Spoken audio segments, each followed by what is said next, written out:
Hello guys, ഇന്നൊരു Sunday ആണേ. രാവിലെ കുളിച്ചൊരുങ്ങി സാരിയൊക്കെ ഉടുത്ത് ഞങ്ങളിന്ന് നേരെ ഒരു ട്രിപ്പിനാണ് പോകുന്നത്. ട്രിപ്പിന് പോകുമ്പോൾ എന്തിനാണ് ഈ സാരി എടുക്കണമെന്ന് ചോദിച്ചു കഴിഞ്ഞാൽ ആ ട്രിപ്പ് ഒരു ക്ഷേത്രത്തിലേക്കാണ് കേട്ടോ. രാവിലെ 5:30 തുടങ്ങിയ ഒരുക്കം കേട്ടോ. അത് കഴിഞ്ഞത് 6:30 അപ്പോഴാണ് നമ്മൾ ഇറങ്ങുന്നത്. അങ്ങനെ ആദ്യം ഫുഡ് കഴിച്ചിട്ടാവാമെന്ന് വിചാരിച്ചു. അങ്ങനെ നമ്മളൊരു ഹോട്ടലിൽ കയറി മസാല ദോശയും അപ്പവും മുട്ടക്കറിയുമാണ് ഓർഡർ ചെയ്തത്. ആദ്യം മസാല ദോശ എത്തി, അതുകൊണ്ട് അതിൽ നിന്ന് തന്നെ തുടങ്ങിയിട്ടോ. പിന്നെ ഫുഡൊക്കെ കഴിച്ചിട്ട് നമ്മൾ വീണ്ടും നമ്മുടെ യാത്ര തുടർന്നു. അങ്ങനെ നമ്മൾ പറഞ്ഞ സ്ഥലത്തെത്തിയിട്ടോ. അവിടെ എത്തിക്കഴിഞ്ഞപ്പോഴാണ് ഞങ്ങൾ ആ സത്യം മനസ്സിലാക്കുന്നത്. നമ്മൾ വണ്ടി ഇട്ടിട്ട് 1 കിലോമീറ്റർ നടന്നു വേണം ആ ക്ഷേത്രത്തിലേക്ക് എത്താൻ. ആദ്യത്തെ ആവേശമൊന്നും അല്ലായിരുന്നു കേട്ടോ. ഇവിടെ എന്താ ഇവിടെ ഉള്ളത് ഞങ്ങൾക്ക് എന്നെ കണ്ട് മനസ്സിലാവും.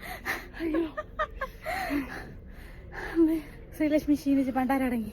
ഇനി ഒരടി പോയി നടക്കാനോട്ടോ അയ്യോ ബാറ്റ് നമ്മൾ പോവും.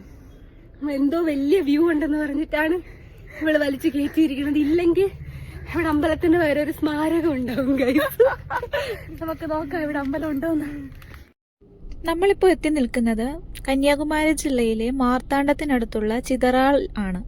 9-ാം നൂറ്റാണ്ടിലെന്ന് കരുതപ്പെടുന്ന ജൈന ക്ഷേത്രമാണ് ഇവിടെ സ്ഥിതി ചെയ്യുന്നത്. ഇവിടെയാണ് നമ്മളിപ്പോൾ വന്നിരിക്കുന്നത്. റെഡിയാണോ ശ്രീലക്ഷ്മി? ഓ,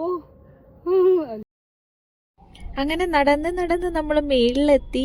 ഈ ക്ഷേത്രം കണ്ടുപിടിച്ചത് കൊണ്ട് ഇവിടെ ഒരു സ്മാരകം ഉണ്ടാവാതെ ഞാൻ രക്ഷപ്പെട്ടു. ഒരു കാലത്ത് തിരുവിതാംകൂറിന്റെ ഭാഗമായിരുന്നെങ്കിലും 1956 സംസ്ഥാനങ്ങളെ ഭാഷാ അടിസ്ഥാനങ്ങളിൽ വിഭജിച്ചപ്പോൾ ചിതറാൾ തമിഴ്നാടിന്റെ ഭാഗമായി തീർന്നു. പാറയിൽ കൊത്തിയ ശിലാശില്പങ്ങളും അന്നത്തെ കാലത്തെ വാസ്തുവിദ്യയുടെ മനോഹാരിതയും എല്ലാം നമുക്കിവിടെ കാണാൻ സാധിക്കും. കരിങ്കൽ നിർമ്മിതമാണ് ഈ ക്ഷേത്രം.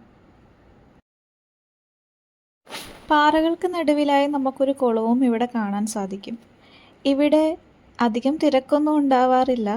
അന്ന് സൺഡേ ആയതുകൊണ്ടും വലിയ തിരക്കൊന്നും അനുഭവപ്പെട്ടില്ല. ഞങ്ങൾ ചെല്ലുന്ന സമയത്ത് അവിടെ ആരും ഉണ്ടായിരുന്നില്ല.